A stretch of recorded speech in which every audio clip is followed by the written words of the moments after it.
ഞാൻ ഇപ്പോൾ ഡ്യൂട്ടി കഴിഞ്ഞ് വന്നിട്ടുള്ളൂ കേട്ടോ. നൈനൂട്ടി താഴത്തുണ്ട്, പിന്നെ കാത്തു നിൽക്കുക. അവളടുത്തൊക്കെ ഒന്ന് പോയി നോക്കട്ടെ കേട്ടോ. ഞാൻ വരുന്ന ഇങ്ങനെ കാത്തിക്കല്ല, ഇടവിട്ട് വിളിച്ചു നോക്കും. അപ്പോൾ അവളടുത്തൊക്കെ ഒന്ന് പോയി നോക്കാം. പോയി ആദ്യം നന്നായി കട്ട് ചെയ്യണം, എന്നാലല്ലേ ഉപ്പിടാൻ പറ്റുള്ളൂ.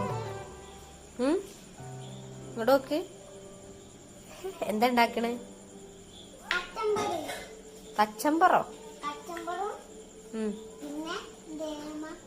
എന്താ പിന്നെ? കോഴിക്കാട്ടല്ല, കൊഴുക്കട്ട. 8:30 ആയിണ്ടാവും കേട്ടോ. ഞങ്ങൾ കൊഴുക്കട്ട ഉണ്ടാക്കുകയാണ്. രേവയാണ് കൊഴുക്കട്ടൊക്കെ ഉണ്ടാക്കുന്നത്. ഞാൻ പിന്നെ ഒരു അറ്റൻഷനിൽ ഇങ്ങനെ നിന്ന് കൊടുക്കുക. എനിക്ക് ഉണ്ടാക്കാൻ അറിയാഞ്ഞിട്ടൊന്നുമല്ല കേട്ടോ, എനിക്ക് നല്ലോണം ഉണ്ടാക്കാനറിയാം. പക്ഷേ വളർന്നു വരുന്ന കുട്ടികൾ പഠിക്കണ്ടേ ഇതൊക്കെ, അതുകൊണ്ടാണ്. ഇങ്ങനെ പഠിപ്പിച്ചാൽ മാത്രമേ വലുതായാലും അവർക്ക് എന്തെങ്കിലുമൊക്കെ ഉണ്ടാക്കാൻ പറ്റുള്ളൂ. നമ്മൾ വാഴൻ്റെ ഇല വെട്ടാൻ പോവാണ് അട ഉണ്ടാക്കാൻ. വാഴയ്ക്ക് ഇലയില്ലല്ലോ പടച്ചോരെ, ഇപ്പം ഇവിടുന്ന് വാഴൻ്റെ ഇല വെട്ട്. കാലപ്പം ഈ ചെറിയ വാഴൻ്റെ ഇല എടുക്കാം, സീനൊന്നുമില്ല. വെട്ടിയാൽ ചിലപ്പം നേരം വെളുത്ത് വന്നാൽ അച്ഛൻ ചിലപ്പോൾ വെട്ടും. വായ മുളച്ച് വരുള്ളൂ, അതിനുള്ള ഇല വെട്ടി.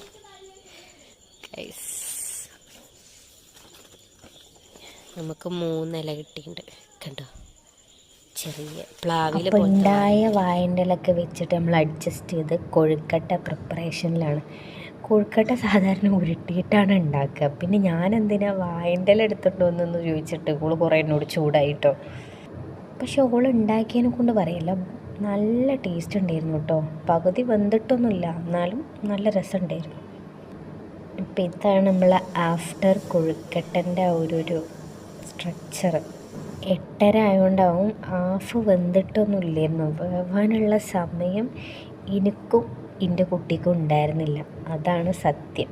ഇതൊക്കെ നമ്മൾ നന്നായിട്ട് വേവിക്കണം കേട്ടോ, എന്നാലേ അതിൻ്റെ ആ ഒരു എല്ലാം കൂടെ ഒന്ന് മിക്സായിട്ട് അതിൻ്റെ ആ ഒരു ഇത് കിട്ടുള്ളൂ. അങ്ങനെ നമ്മളൊരു ചായയൊക്കെ ഇട്ട് തെറ്റി തുടങ്ങി.